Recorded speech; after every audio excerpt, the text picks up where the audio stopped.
Everyone, આજે હું બનાવવાની છું બેંગન ભરતા. એના માટે મેં 1.5 કિલો રીંગણાને ગ્રીલ રાખીને એને શેકી દીધા, એની છાલ કાઢીને આવો છુંદો કરી રાખ્યો છે. અને આની રેસીપી હું આ અઠવાડિયામાં તમને આપીશ. બીજી સામગ્રી આની માટે જોશે: એક કાંદો મીડિયમ સાઇઝ, 2 ટમાટર અને 2 ટુકડા આઈ મીન 1.5 ઇંચ તમે તજ લેજો, 10 મરી અને આમાં લવિંગ એ નાખવાના છે.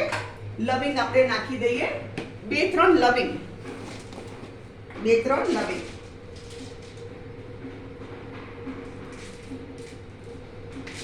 આ લવિંગ છે.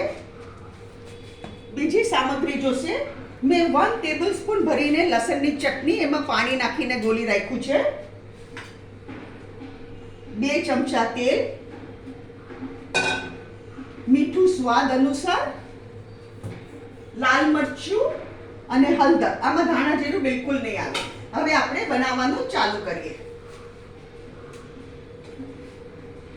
સૌથી પહેલા હું તેલ ગરમ મૂકું છું.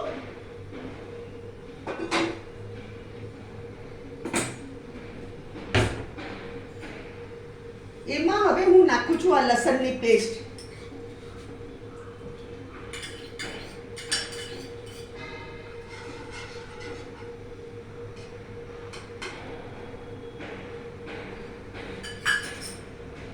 એમાં હવે નાખું છું તજ, મરી અને લવિંગ. તજ, મરી અને મેં 2 લવિંગ લીધા છે અને 10 દાણા મરીના લીધા છે અને 1.5 ઇંચ જેટલો તજ. આને એકવાર મિક્સ કરી દઈએ અને હવે નાખું છું કાંદા.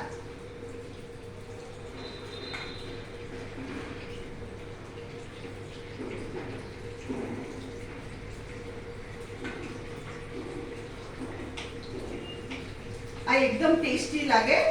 મેં છે ને આ અઠવાડિયામાં તમને ગુજરાતી કાઠિયાવાડી રીંગણાનો ઓળો બી બતાવવાની છું ને. આ પંજાબી સ્ટાઇલ છે. આ છે પંજાબી સ્ટાઇલ.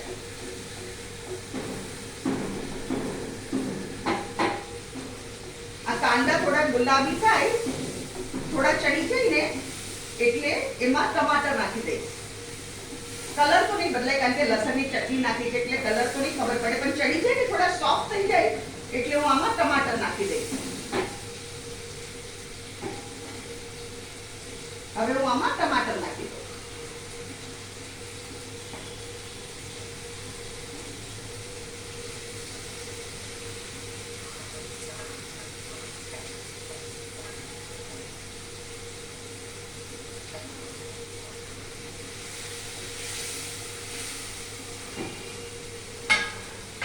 હવે હું આમાં ચપટીક જ મીઠું નાખીશ કારણ કે લસણની ચટણીમાં ઓલરેડી મીઠું છે.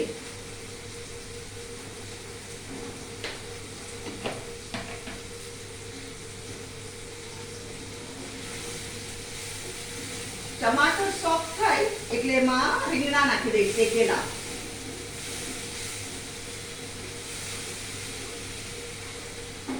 તમારે 1.5 કિલો રીંગણા લેવાના, એને ગ્રીલ રાખીને શેકી કાઢવાના અને એની છાલ ઉતારી દેવાની અને પછી એનો છુંદો કરી કાઢવાનો.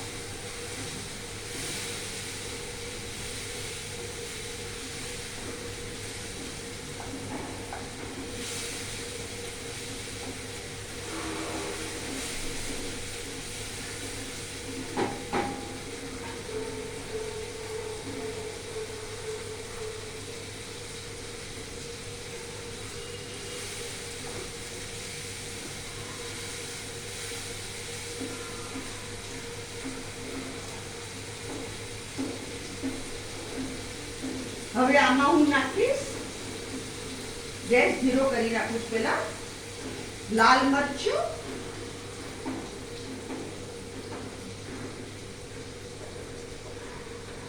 અને હળદર. મેં 1 ટીસ્પૂન જેટલું લાલ મરચું નાખ્યું છે અને 1 ટીસ્પૂન જેટલું હળદર નાખ્યું છે. એને એકવાર આપણે મિક્સ કરી દઈએ.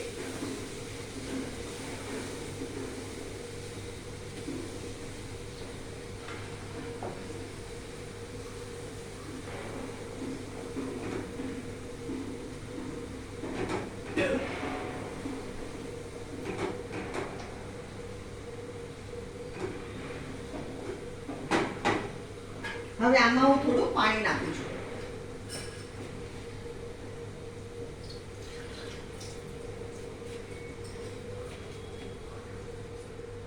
મેં આ પા વાડકો પાણી નાખ્યું છે.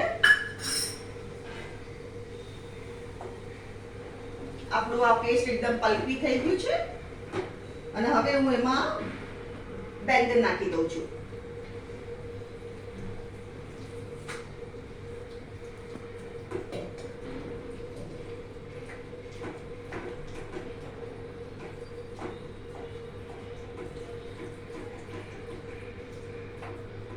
અને હું બેંગનના ભાગનું મીઠું બી નાખી દઉં છું.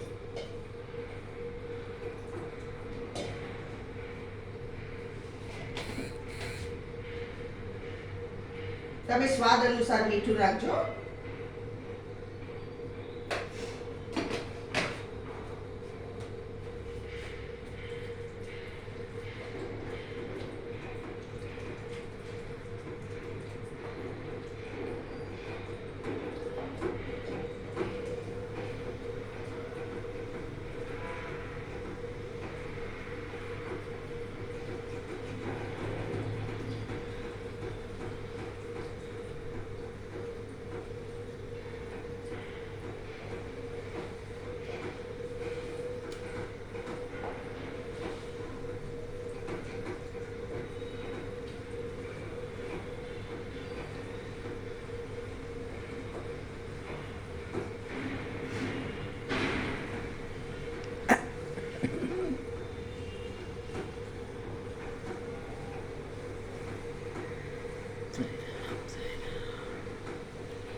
આમાં હું હજુ થોડું પાણી નાખું છું.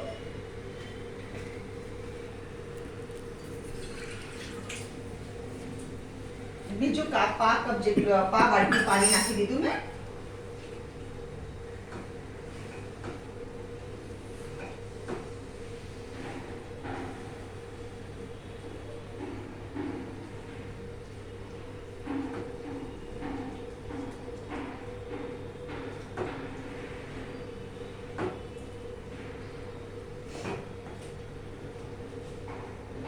હવે આપણે આપણી પ્લેટ તૈયાર કરીએ.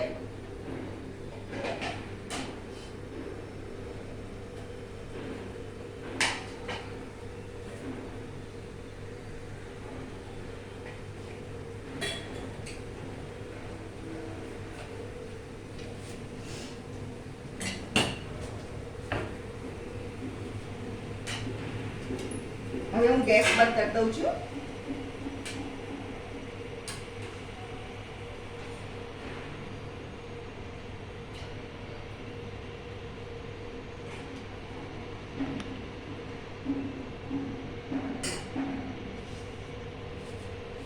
આ છે આજની વેરાયટી બેંગન ભરતા અને મેં રોટલા સાથે પીરસ્યું છે.